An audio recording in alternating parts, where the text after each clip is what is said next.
Good morning, students. As we are discussing with the topic sources of energy, the chapter which we are going to discuss, that is sources of energy. इसमें हमारा जो topic चल रहा है वो है non conventional sources of energy. जैसा कि हम solar energy, energy from the oceans और जियोथर्मल एनर्जी टॉपिक्स को पहले से डिस्कस कर चुके हैं, so today we are going to discuss the last topic of non-conventional sources of energy, that is nuclear energy. The fourth type of energy, that is non-conventional source, it is nuclear energy. So let's see the energy released during a nuclear reaction. जो भी energy release होती है किसी भी nuclear reaction के during, that is said to be the nuclear energy. So the energy released during a nuclear reaction is said to be the nuclear energy. कि कोई भी न्यूक्लियर रिएक्शन जब अकर होती है उसके ड्यूरिंग जो एनर्जी प्रोड्यूस होती है उसी को हम क्या कहते हैं, न्यूक्लियर एनर्जी. तो nuclear reactions are of two types. Nuclear reactions जो है वो दो तरह की होती हैं. First one is the nuclear fission reaction and another one is the nuclear fusion reaction. एक न्यूक्लियर फिजन रिएक्शन होती है और दूसरा न्यूक्लियर फ्यूजन रिएक्शंस होती है. देखिए, जैसा कि वर्ड है fission, fission means to break down, यानी कोई भी एक न्यूक्लियाई जब स्मॉलर न्यूक्लियाई में ब्रेक डाउन हो जाएगा या स्प्लिट अप हो जाएगा तो उस टाइप की रिएक्शंस को हम कहेंगे nuclear fission reactions. But when two lighter nuclei they join together to form a heavy nuclei, कोई भी जो छोटे दो न्यूक्लियाई ज्वाइन करेंगे और मिलकर एक बड़ा न्यूक्लियस बनाएंगे, उस प्रोसेस को क्या कहेंगे हम, nuclear fusion reaction. Fusion means होता है टू गेट टुगेदर, यानी एक साथ इकट्ठे हो जाना. Fission means to break down और to split up and fusion means to join. Fusion means to join, यानी कोई भी दो चीजें मिलकर जब जॉइन कर रही हैं और एक बड़ा न्यूक्लियस बना रही हैं, दो स्मॉलर न्यूक्लियाई जब जॉइन करेंगे और एक बड़ा न्यूक्लियस बनेगा तो प्रोसेस क्या कहलाएगा, nuclear fusion reaction. Clear to you? So fission means to split up and fusion means to join. यहाँ पर एक बड़ा न्यूक्लियाई टूटेगा किसमें, दो स्मॉलर न्यूक्लियाई में. लेकिन इन केस ऑफ फ्यूजन दो स्मॉलर न्यूक्लियाई ज्वाइन करेंगे to form a big nucleus. So that is said to be the nuclear fusion reaction. Is it clear?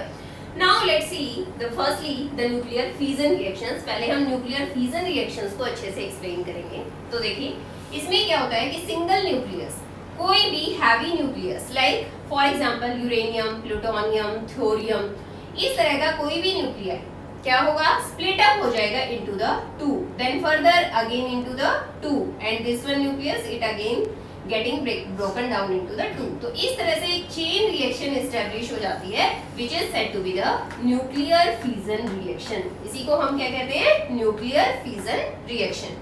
तो यहाँ पर जो फ्यूल का काम करेगा, यानी इस न्यूक्लियस को ब्रेक डाउन करने का जो काम करेगा वो कौन करेगा, uranium 235. It will act as a fuel. It will act as a fuel. Uranium 235 जो एलिमेंट है वो एक फ्यूल का काम करेगा इन case of nuclear fission reactions.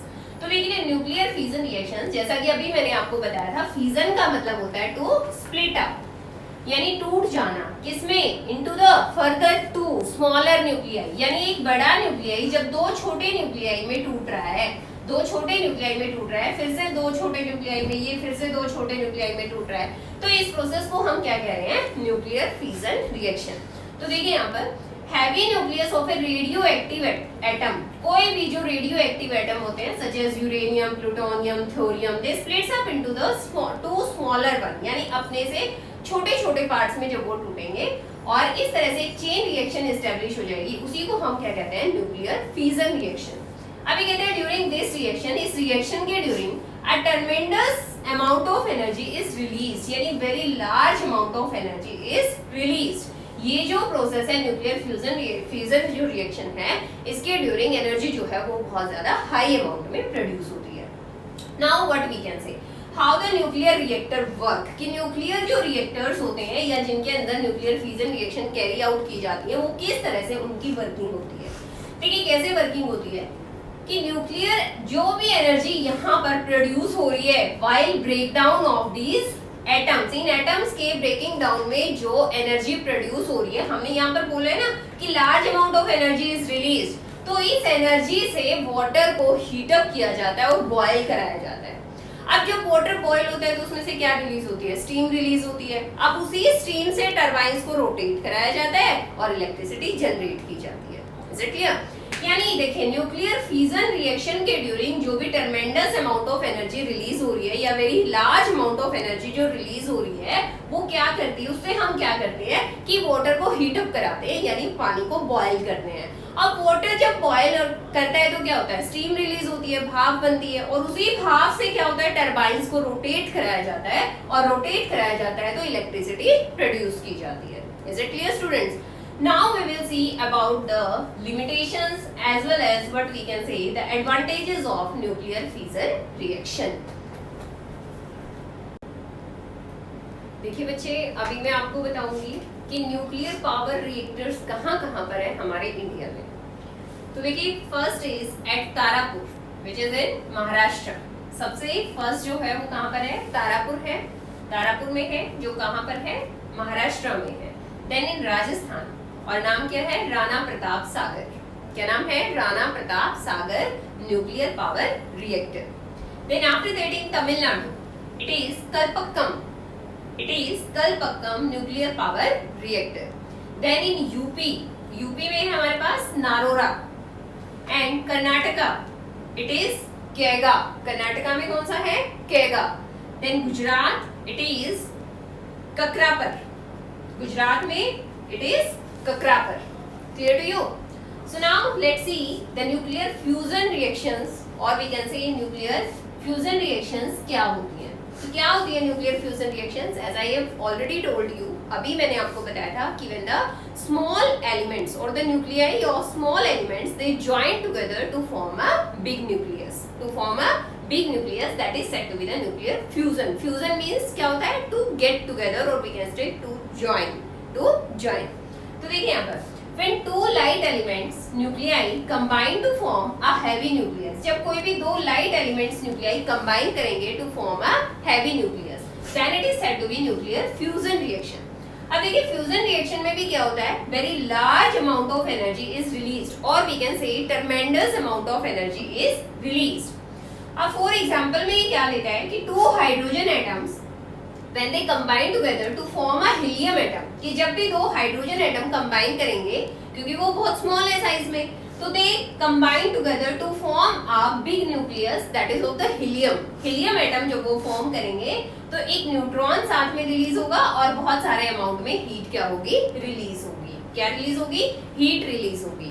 तो कहते हैं हाइड्रोजन बम जो है वो इसी फिनोमिना पर बेस्ड होते हैं। कौन से फिनोमिना पर, न्यूक्लियर फ्यूजन रिएक्शंस पर बेस्ड होते हैं। हाइड्रोजन बम किस पे, न्यूक्लियर फ्यूजन रिएक्शंस पर बेस्ड होते हैं। देन व्हाट वी कैन से कि न्यूक्लियर फ्यूजन जो है, न्यूक्लियर फ्यूजन रिएक्शंस जो है ये एक सोर्स ऑफ एनर्जी है फॉर द सन आल्सो, यानी सन के अंदर इतनी हीट कैसे है, due to the nuclear fusion reactions inside the sun, क्योंकि सन के सरफेस पर और we can say inside the sun continuously the nuclear fusion reactions are taking place. And after that inside some we can say lot of stars, या बहुत सारे जो stars हमें देखने को मिलते हैं उनके अंदर जो एनर्जी स्टोर्ड है वो किसकी वजह से है, because of the nuclear fusion. Now let's see students what are the advantages of nuclear fusion reactions, कि न्यूक्लियर फ्यूजन रिएक्शंस के क्या एडवांटेजेस हैं। तो इसके एडवांटेज क्या है, very first is very large amount of energy is released which can be used for the different purposes, जैसे different purposes के लिए हम यूज कर सकते हैं। After that it does not produce any greenhouse gas, कोई भी ऐसी गैस इससे प्रोड्यूस नहीं होती जिससे कि ग्रीन हाउस इफेक्ट क्रिएट हो। Is it clear? So these are the two advantages of nuclear fission reaction. Now there are some limitations also. अब न्यूक्लियर फ्यूजन की कुछ limitations भी हैं। अब वो limitations क्या हैं, देखिए कहते हैं high risk of accidental leakage of powerful radiation, कि जब high amount of energy release होती है तो वहां जो रेडिएशंस होती हैं वो क्या होती है, काफी पावरफुल होती हैं, रेडिएशंस काफी पावरफुल होती हैं, तो यहाँ पर कोई भी एक्सीडेंटल लीकेज हो सकती है उन पावरफुल रेडिएशंस की विच कैन हार्म अस। अब उससे क्या हो सकता है, हमें कोई भी हार्म हो सकता है। देन हाई कॉस्ट इंस्टॉलेशन, यानी ये प्रोजेक्ट जब हम लगाना वी कैन से लगाना चाहते हैं तो उसमें क्या है, काफी ज्यादा हमारा खर्च आता है, तो what we can say high cost installation. And after that limited availability of the nuclear fuel, अगर हम बात करते हैं न्यूक्लियर फ्यूल की तो it is available in very limited amount, काफी लिमिटेड अमाउंट में ये हमारे पास अवेलेबल होता है। Is it clear students? So that's all for the topic that is nuclear energy. Thank you and have a nice day.